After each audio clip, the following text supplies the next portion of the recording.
किया है तो बहुत अच्छी बात है, अगर नहीं किया है तो आप लाइक कर सकते हैं ताकि हमें अच्छा लगेगा। कमेंट बॉक्स में कमेंट कर सकते हैं, बाद में इस सवाल के बाद आप प्लेलिस्ट में एक बार विजिट कर सकते हैं, अपनी सुविधा के अनुसार आप पढ़ सकते हैं। तो चलिए शुरू करते हैं। आखिरी प्रश्न देखिए, यहाँ लिखा है संलग्न चित्र में तिर्यक रेखा एल है। ये जो रेखा है तिर्यक रेखा एल है और रेखाओं एम तथा एन को इस प्रकार प्रक्षेद करती है कि कोण 4 जो है उसका मान जो है हमारे पास 110 है और कोण 7 का मान जो है 65 है। क्या रेखाएं एम और एन जो है समांतर है? समांतर रेखाएं कब होंगी? जब इनके एकांतर कोण संगत कोण आपस में बराबर हो जाएंगे, तो ये जो रेखाएं होंगी वो हमारी जो है समांतर रेखाएं कहलाएंगी। तो चलिए पहले दिया क्या क्या बोल देते हैं, फिर आगे शुरू करते हैं। यहाँ पर है 4, कोण 4 का मान जो है वो है हमारे पास 110 डिग्री। आगे है कोण 7 का मान कितना है हमारे पास? कोण 7 का मान है 65 डिग्री। ठीक है, आप देखते हैं, देखो ध्यान से, यहाँ पर है कोण 4 और ये हमारे पास कोण 7। ठीक है, ये कोण 7 हो गया, ये कोण हमारा 4 हो गया। अब ये 7 है, ये 5 के बराबर होगा। देखो इस तरह से 5 के बराबर होगा। क्यों 7 का मान 5 के बराबर होगा? क्योंकि ये जो है वो हमारे शीर्षक में कोण है। तो यहाँ लिखते हैं, देखो ध्यान से, कि कोण 5 बराबर कोण 7 और जिसका मान कितना है 65 डिग्री है। क्योंकि ये देखो 5 और 7 के बराबर, इसका नाम है शीर्षाभिमुख कोण।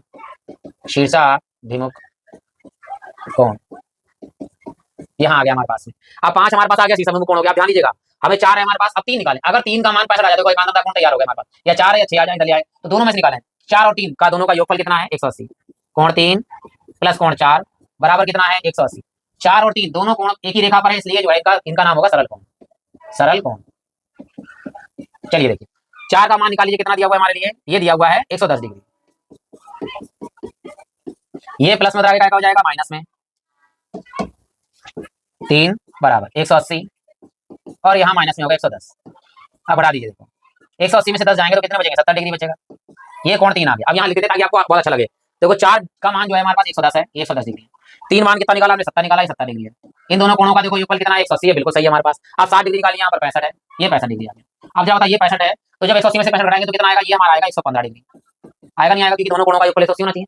115 में 65 जोड़ी, 5 और 5 10 हासिल आया 1, 6 और 7 हासिल हो गया 8, 1 हो गया और 8 यहाँ पर 1 हो गया, तो 180 डिग्री कोण हो गया दोनों का। क्या ये इसके बराबर दिख रहा है? यह 115 और ये हमारे पास 110। क्या ये एकांतरता कोण है? नहीं। 70 क्या 65 के बराबर क्या एकांतरता कोण है? नहीं। तो यहाँ देखिए, यहाँ लिखा हूं कि कोण 3 बराबर नहीं है कोण 5 के, कोण 4 बराबर नहीं है कोण 6 के, तो ये एकांतरता कोण नहीं हुए। अतः क्या कह रहा है? समांतर है, लिख रहा है रेखाएं, अतः रेखाएं एम व एन समांतर नहीं है। समांतर नहीं है। समांतर कब होती? समांतर तब होती 110 ये है तो 110 आता, 70 ये है 70 ये आता, या ये 65 है तो ये 65 आता, 115 है तो 115 आता। दोनों बराबर होने चाहिए, तभी वो समांतर रेखाएं होंगी, अन्यथा वो समांतर रेखाएं नहीं।